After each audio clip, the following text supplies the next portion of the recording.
Assalamualaikum warahmatullahi wabarakatuh. Perkenalkan, nama saya Mina Rauda dari kelas 12 IPA 4. Di sini saya akan menyajikan laporan kegiatan pengamatan anabolisme fotosintesis menghasilkan oksigen untuk memenuhi tugas dari Ibu Yuyu Yulia SPD.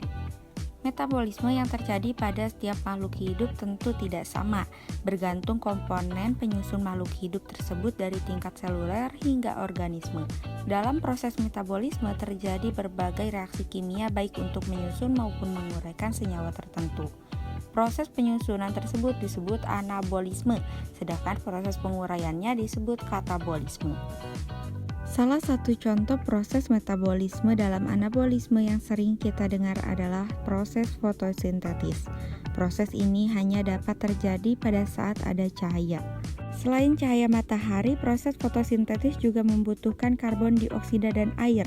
Pada proses fotosintesis ini akan dihasilkan dua senyawa, yaitu glukosa dan oksigen.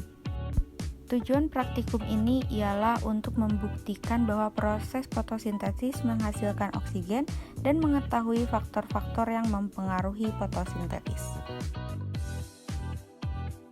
Alat dan bahan yang perlu kita siapkan ialah air suhu ruang, air dingin, air NaCHO3 dengan menggunakan soda kue, botol, dan juga tanaman hidrilla.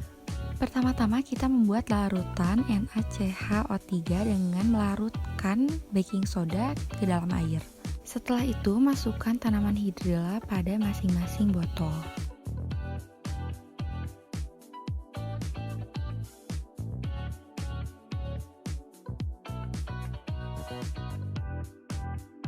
Setelah semuanya siap, simpan botol satu air biasa di tempat yang teduh dan botol lainnya di tempat yang terkena matahari langsung.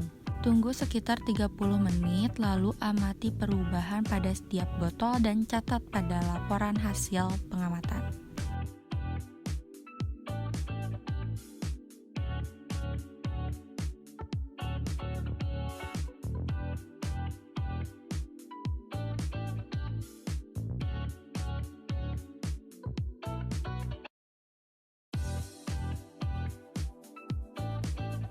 Berdasarkan reaksi pada praktikum, dapat dinyatakan bahwa pada fotosintesis terbentuk oksigen.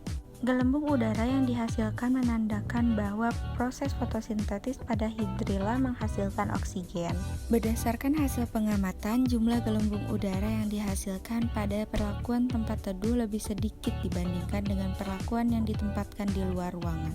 Dengan intensitas cahaya memiliki gelembung udara yang cukup banyak. Jumlah gelembung paling banyak terdapat pada perlakuan dengan NaHCO3 dan cahaya matahari. Hal ini membuktikan bahwa intensitas cahaya dan kandungan karbon dioksida sangat mempengaruhi proses fotosintesis. Lalu perlakuan suhu rendah atau dengan menggunakan es batu hanya menghasilkan sedikit gelembung pada hidrilla yang diberikan es batu dengan suhu 10 derajat Celcius sangat sedikit. Laju fotosintesis pada tumbuhan tropis meningkat dari suhu minimum 5 derajat Celcius sampai suhu 35 derajat Celcius. Di atas kisaran suhu ini laju fotosintesis menurun. Terima kasih sudah menonton video ini. Sampai jumpa di video selanjutnya. Wassalamualaikum warahmatullahi wabarakatuh.